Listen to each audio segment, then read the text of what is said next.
Nah ini kemarin kita kan semua melihat di salah satu televisi ya, itu kan Iqbal itu sampai menyampaikan sesuatu, membacakan isi hati dengan sampai bergetar dan menangis tuh. Kira-kira ungkapan hati seorang Iqbal itu melihat kondisi hukum kita ini seperti apa? Sampai begitu tersentuh hatinya. Hukum itu kan salah satu tools atau alat untuk mencapai keadilan. Dia hanya menjadi alat. Tapi yang sering saya lihat justru sebaliknya. Hukum kemudian dijadikan alat untuk memperkaya diri, memperkuat kekuasaan dan sebagainya gitu. Jadi ketika hukum itu tidak dapat dijadikan alat mencapai keadilan, dan justru sebaliknya, masyarakat kecil itu mau apa lagi gitu. Masyarakat kecil kan tidak mempunyai instrumen apapun gitu untuk melakukan pembuatan undang-undang, terus melakukan menjalankan roda-roda eksekutif atau legislatif gitu. Jadi sebenarnya kalau ditanya kenapa kemudian begitu bergetar, karena saya lihat kemudian justru masyarakat kecil atau rakyat Indonesia ditundukkan gitu dengan memakai hukum yang seharusnya hukum itu dipakai sebagai alat yang mulia untuk mencapai keadilan gitu. Untuk membela masyarakat harusnya ya. Malah dipakai untuk sesuatu kepentingan kelompok tertentu saja. Iya, kayak untuk membungkam seseorang. Jadi biasa kalau masyarakat kecil yang buta hukum itu kan biasa tuduhannya kamu melanggar hukum gitu, sedangkan ternyata hukum yang dibuat atau hukum yang berlaku itu justru tidak adil gitu, tidak berpihak kepada masyarakat kecil. Nah waktu itu kan saya juga dengar Iqbal mengatakan padahal sudah dipukul dalam kondisi bahaya, tapi Iqbal nggak mengatakan saya ini anak siapa, dan tidak mau menyampaikan nama bapaknya siapa gitu, agar aparat kan kalau disampaikan mungkin aparatnya berhenti. Tapi Iqbal kenapa nggak mengatakan itu? Saya anaknya seorang letnan jenderal bintang 3 kan, terus mungkin seorang mantan Menseknek era Orde Baru Pak Mardiono, kenapa nggak disampaikan? Saya rasa banyak itu masyarakat kecil atau orang-orang lainnya yang pernah mengalami bahkan lebih parah dari apa yang saya rasakan kemarin.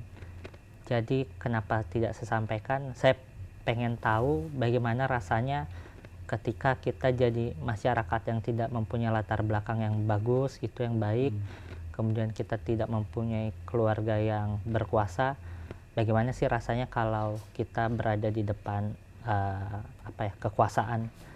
Apakah kita bisa melawan, atau apakah justru kita diperlakukan sewenang-wenang, atau justru sama sekali tidak ada pengampunan gitu. Jadi kenapa nggak saya sampaikan, karena ternyata begini ya rasanya jadi masyarakat kecil gitu di depan kekuasaan. Kita tidak tapi kan konsekuensinya sampai hidungnya bonyok patah nih, terus sampai kepalanya digebuk-gebukin gitu, nggak masalah. Jadi nggak masalah ya, soalnya terus saya pikir Ibunda gimana? Ibunda tentunya menyayangkan nggak, kenapa nggak cepet-cepet biar berhenti, jangan sampai hidungnya dipukul sampai berdarah segala macam. Namanya saya melahirkan anak saya membesarkan. Jangankan dipukul ya Pak. Anak saya sakit aja rasanya saya pengen jangan anak saya sakitnya biar saya yang merasakan. Tapi ketika tahu bahwa anak saya diperlakukan seperti itu, makanya saya marah gitu, marah. Tapi saya mau marahnya kepada siapa? Ya kan? Istilahnya orang yang melakukan tindakan terhadap anak saya ini kita tidak tahu. Yang kita taunya adalah aparat gitu loh. Jadi miris ya buat saya gitu loh. Harusnya kita sebagai masyarakat ini kan taunya aparat itu kan melindungi dan mengayomi. Ya kan? Jadi sepanjang malam gimana? Kan ditahan 1 malam ya sampai besok. Iya, saya nggak tidur Pak. Saya nggak tidur. Nah itu. Terus jam berapa? Jam 3 saya lihat kamar saya belum pulang anak saya. Tambah nggak beres sudah itu, udah nggak karu-karuan sudah perasaan saya. Panik ya. Panik luar Khawatir biasa. Ya. Nggak ngebayang, karena yang terbayang di saya itu kejadian tahun 98. Yang mana banyak anak orang yang hilang ya kan. Terus tinggal nama, Waduh, itu yang bikin saya makanya aduh ndak tahan deh, jangan sampai istilahnya seperti yang 98 itu. Saya berdoa terus itu. Jadi waktu kejadian malam itu kan besoknya Ibu bilang mungkin ada wartawan banyak yang datang ke rumah ya? Iya, pagi mereka jam 11 ya, wartawan itu udah pada datang ke rumah. Terus sampai di sana mereka udah nyampein Iqbal sudah ada di Polda. Mereka ngajak, ayo Bunda kita bareng-bareng aja ke Polda. Ya saya pikir iya bagus juga karena mereka udah yakin bahwa Iqbal udah ada di Polda juga kan, udah. Sampai di sana saya udah wawancara lagi, terus masuk di ruangan. Banyak sudah orang tua itu. Mau jemput anak karena syaratnya harus orang tua langsung yang menjemput gitu. Iya, iya. Kalau orang tua nggak datang nggak dikasih pulang ya? Nggak boleh. Penjamin, Ya, lebih tepatnya penjamin bukan orang tua. Dan juga ada dibuat nggak surat pernyataan tidak akan mengulangi atau apa yang diminta dibuat surat pernyataannya? Sebenarnya bukan surat pernyataan tidak akan mengulangi ya. Apa yang diminta untuk untuk buat surat pernyataan ini barangkali? Enggak, cuman hanya berita acara pelepasan. Itu jadi tidak ditemukan tindak pidana apapun yang dilakukan. Karena untuk demo lagi kan hak semua orang. Betul, iya hak itu diatur dalam konstitusi. Terus kedepannya gimana, masih tetap mau demo kalau ada sesuatu yang rasanya tidak sesuai dengan hati nurani? Gitu? Iya masih tetap, itu kan bagian dari partisipasi publik dan pemerintah dan DPR gitu perlu memang untuk tetap diawasi. Nah sebenarnya kalau lihat begini seorang Iqbal tuh cita-citanya jadi apa sih, pengen jadi apa nantinya?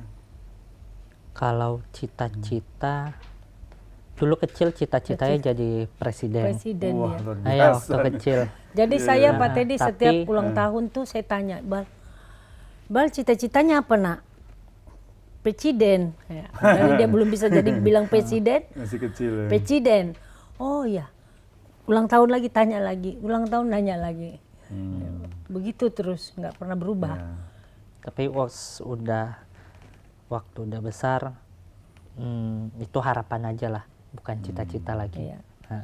Nggak apa-apa, yang penting selalu berbuat buat masyarakat. Iya benar. Mana tahu suatu saat punya kesempatan. Amin, insya Allah. Jadi makanya belajar di hukum. Sekarang S2 udah tamat atau belum? Belum, baru. Semester berapa sekarang? Semester 2. Berarti akan tamat nanti tahun depan? Insya Allah tahun depan. Kalau diberikan kemudahan. Ngambilnya di Universitas Al-Azhar lagi, ya? Iya, hukum. Nah, hukum setelah lagi. itu mungkin ada rencana lagi lanjutkan kuliah di untuk lanjut sini atau di luar negeri barangkali? Seperti kalau keinginan ada, mungkin dalam negeri atau luar negeri itu tergantung takdir atau mungkin tergantung situasi. Tapi kalau ditanya dalam waktu dekat, enggak, aku mau mendalami dulu bagaimana pekerjaan-pekerjaan profesiku. Kenapa ngambilnya hukum? Kenapa ambilnya hukum? Kurasa hukum adalah salah satu ilmu yang kemudian bisa membongkar banyak ketidakadilan gitu, bentuk-bentuk ketidakadilan, bagaimana kemudian membuat tertib masyarakat, atau bagaimana kemudian hukum itu dapat menjawab dapat menjawab kebutuhan orang-orang kecil yang didolimi barangkali ya. Iya, kebutuhan masyarakat kecil itu akan hukum. Karena kan hukum yang pertama yang dia mengatur, kemudian kedua dia yang kemudian bisa menjadi instrumen untuk memberikan kepastian gitu kepada masyarakat.